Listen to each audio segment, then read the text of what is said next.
Hello, welcome, and thanks for joining us on this edition of News 2. I'm Sandra Mansing.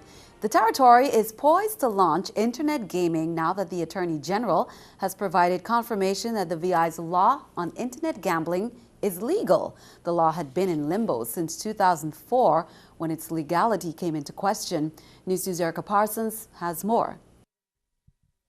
Internet gaming in the VI is now a reality. VI Attorney General Vincent Fraser says so. The VI's Casino Commission and the Governor's Office released a joint statement Wednesday confirming that the Virgin Islands Internet Gaming and Internet Gambling Act is legal. The Commission requested the AG's opinion on the legality earlier this year, and this month he confirmed that the act passed in 2001 is legal. The legality came into question in 2004 when former U.S. Attorney David Nisman advised that a federal law prohibited all forms of internet gambling. It was just a belief then that the casino-style gambling occurring within states, territories, Commonwealth, or territories was illegal, and it was based on the Wire Act. Well, in 2011, that issue was dealt with in an opinion by the legal counsel of the Justice Department, which says that the Wire Act only applied to sports betting. Golden says that opens the door to online gaming. She also said it puts the territory in a position to make lots of money because of the relationships the VI can have with other states and jurisdictions. When they establish these wonderful relationships with the global partners, the Virgin Islands will be a key player in e-commerce and internet gambling and gaming. And that is good news. You talk about a source of revenue for the territory, it will be tremendous. Currently, 12 states ban internet gaming, and the AG cautioned that the VI use systems and programs that would only allow adults to play, and within jurisdictions where that play is legal. We have to play our cards right, revisit our regulations, plan well, and ensure that persons who are underage, persons who are not in states where internet gaming is banned, and persons of ill repute don't access our internet gaming land. Erica Parsons, News 2. Governor DeYoung and Chairwoman Golden said that the VI is open for business and the Casino Commission will begin to implement the act immediately.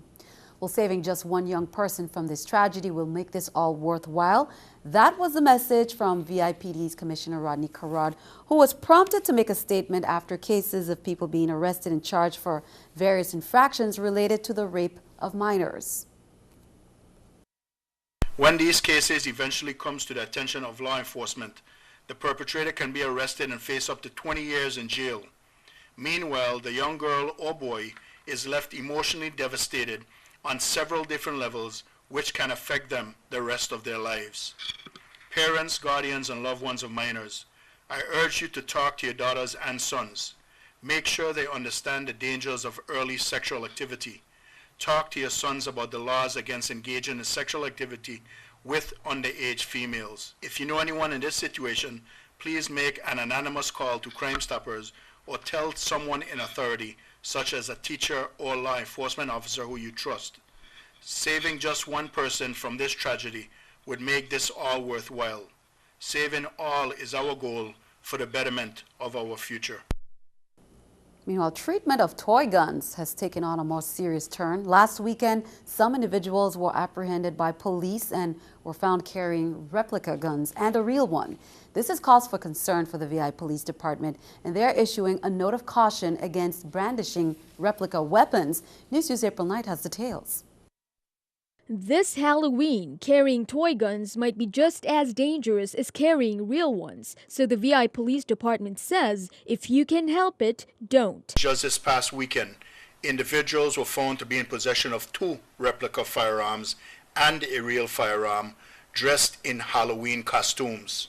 This was a recipe for disaster. Police Commissioner Rodney Querrard said he did not want a VI repeat of a stateside shooting that happened just last week. On October 22nd, Deputy Eric Gelhaus shot and killed 13-year-old Andy Lopez of Santa Rosa, California.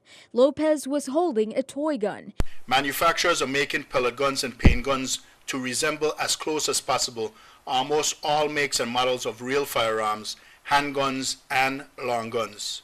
This is a nightmare for law enforcement personnel. In the California shooting, jailhouse fired when he saw Lopez begin to turn around with the barrel of the toy gun rising. 7 shots later, Lopez was dead. While it is not illegal to carry replica weapons during Halloween, it might mean life and death when law enforcement officers only have a split second to take action.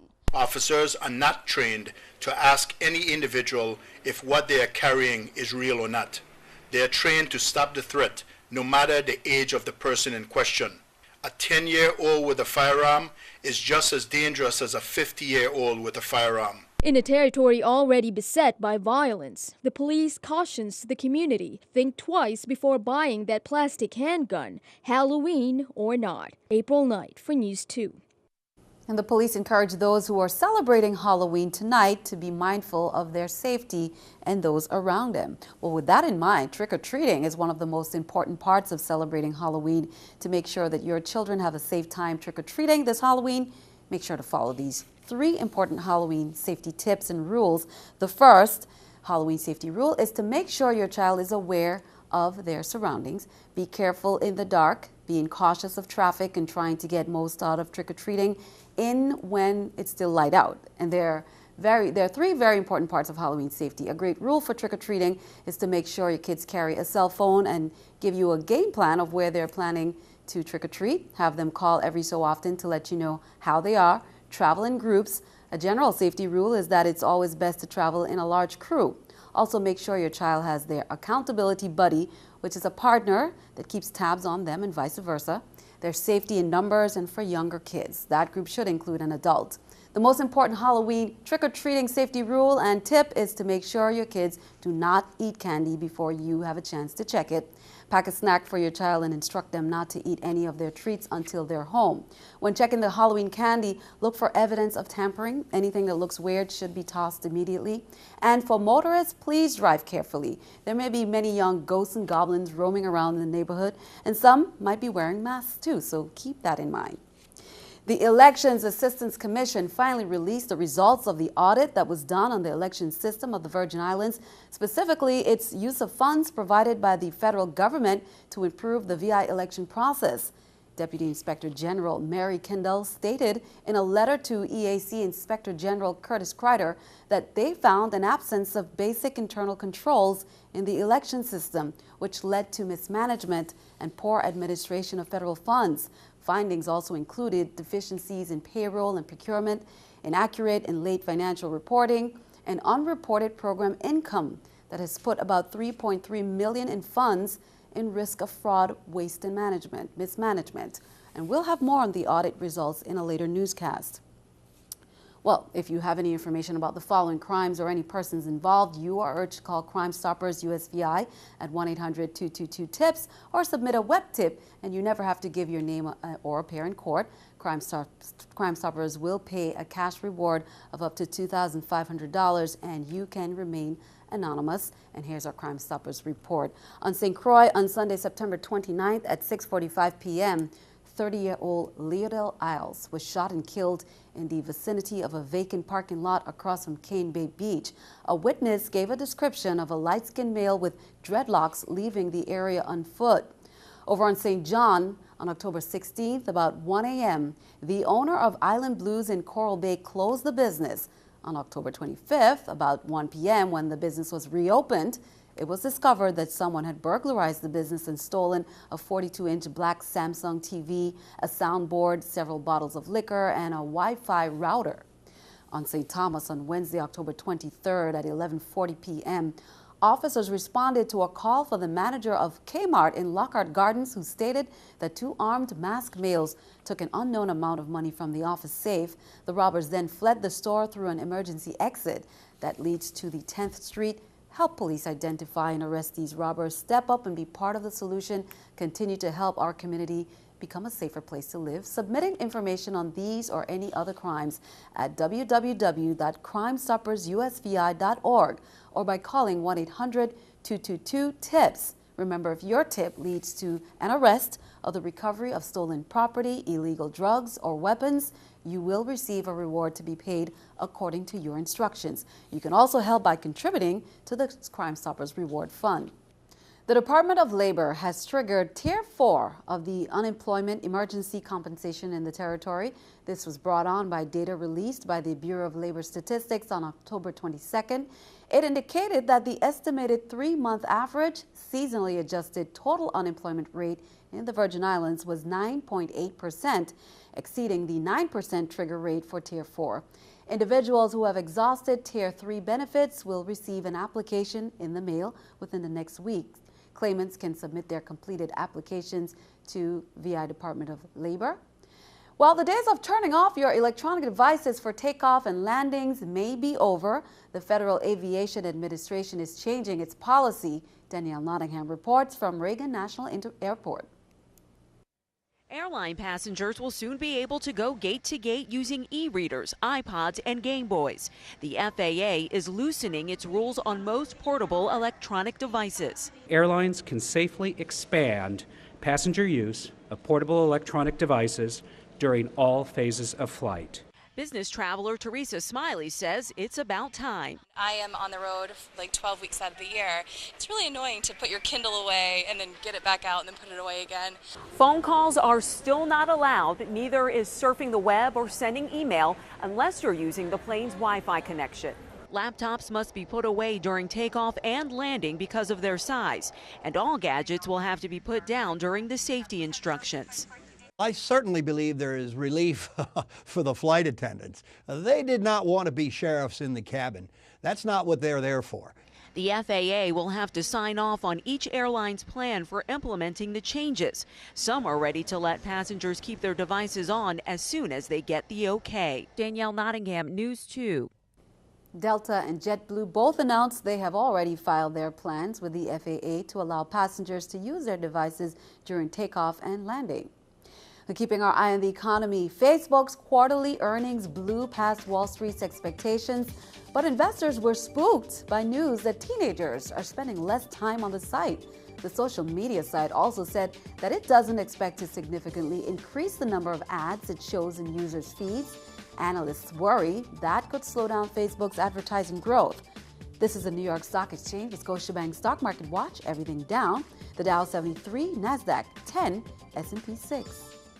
Coming up on News 2, lovers of great callaloo and gumbo rejoice. The Crew de Croix proudly presents the annual callaloo and gumbo cook-off that's coming up this Saturday. Plus, have you ever seen a pumpkin shaped like this?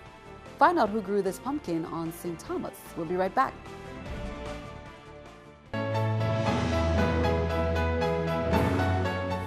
St. Croix's middle schoolers celebrated Red Ribbon Week Wednesday at UVI's Albert Sheen campus. Law enforcement agencies were present to demonstrate to students the importance of drug prevention. The anti-drug campaign is celebrated nationally every October, and the 7th and 8th graders wore a sea of red shirts and bags in recognition of murdered DEA agent Enrique Kiki Camarena, for whom the campaign was started. The students were also treated to presentations and performances for the Drug Awareness Initiative. Meanwhile, the entire student body of the Eulalie Rivera Elementary School took to the streets Thursday, marching against drugs for Red Ribbon Week. Administrators wanted to let the community know the students are learning to stay drug-free. This took place with the committee members headed by Miss Connor here, Miss Rogers, and myself. We did a parade yesterday where we had the children dress up in good character costumes, not for Halloween, but for good character to stamp out drugs. And we also had the intermediate students dressed in professional wear to show drugs who's the boss. So here at Eulalie R. Rivera School, we are teaching the children everything they need to know and making our community aware to have the kids be drug-free. Well, it's that time once again for First Friday. This time it's going to be at the Cafe Amici on Main Street, November 2nd at 5 p.m. This month's First Friday will honor Judge James Carroll and his wife Celia and will benefit the Boys and Girls Club. It's a really neat networking community for the smaller businesses and a fun way to interact with the community. Excellent resort for Boys and Girls Clubs. So again, it's like being a village, and that village starts with First Friday. We are sponsoring the My Best project, and what that is we are collecting school supplies for the children of the Virgin Islands, students of the Virgin Islands, throughout the year. And we're going to be at First Friday supporting it. So the Boys and Girls Club also does many of the same things that we are trying to do at VI Mothers Against Guns and Jason Carroll Memorial Fund. They're working with youth, they're trying to help youth, and ultimately trying to deal with the crime situation in the Virgin Islands. I would like to encourage the community to come out, embrace our youths, our boys and girls in the community, and just be there for them. Virgin Islands residents and visitors alike are in for a real treat on Friday, November 1st, as they prepare to experience Jazz in the Park with the lush, rich, and warm sounds of tenor saxophonist and vocalist Camille Thurman from 5:30 p.m. to 10 p.m. in the St. Thomas's Roosevelt Park. In addition to the main stage, the popular Jazz in the Park event comes complete with a vendor's row offering a variety of food and beverage options, arts and crafts, as well as a kids zone activity area. Be sure to stop by. Bull and Bread Day, Liberty Day, and Hamilton Jackson Day, all recognized on Friday. St. Croix residents will honor the memory of D. Hamilton Jackson and then dine on the traditional bull and bread at the Grove Place Park, which bears a bust of Jackson. Speakers will recount Jackson's legacy as an educator, journalist, judge, and politician. Now, November 1st, of course, is the Hamilton Jackson Day, and some call it Liberty Day. Festivities begin at 1 p.m. in the Grove Place Park. It's put together every year by the Grove Place Action Committee. Now, it's a local holiday, so many banks, local government offices, and schools are closed.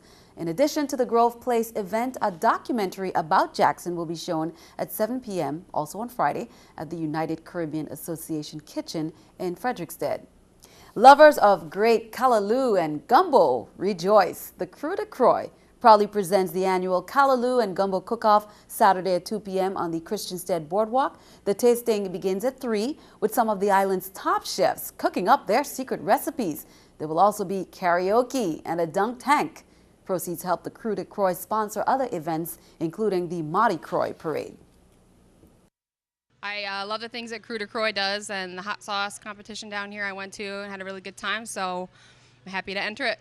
Of course I'm excited. I won it 2 years in a row. I left Islands for a couple of years. I'm back. I'm here to take my championship back. I also want to challenge all the restaurants in the St. Croix to come and see if they can beat me. I doubt it. To everyone doing gumbo, you're going down, because I'm going to win with my Hoosier gumbo. Good luck to all the competitors. While some youngsters are carving up their pumpkins to make jack-o'-lanterns, one 8th grader brought in one of his own, homegrown gigantic pumpkin, and he's given them away for a good cause. It weighs 49 pounds and it's a snake-shaped pumpkin. We just planted the seeds and over time it just grew big. We have 2 more that is shaped like this and 2 that is round. And I plan to donate some of them to the hospital. Some people can eat hard food after they had surgery, so they can only eat soup. So they can probably make pumpkin soup with this so they can eat. Good job, Mr. Scotland. Thank you for bringing that in and sharing it with us. Be sure to stick around. Your News 2 AccuWeather forecast is coming up next.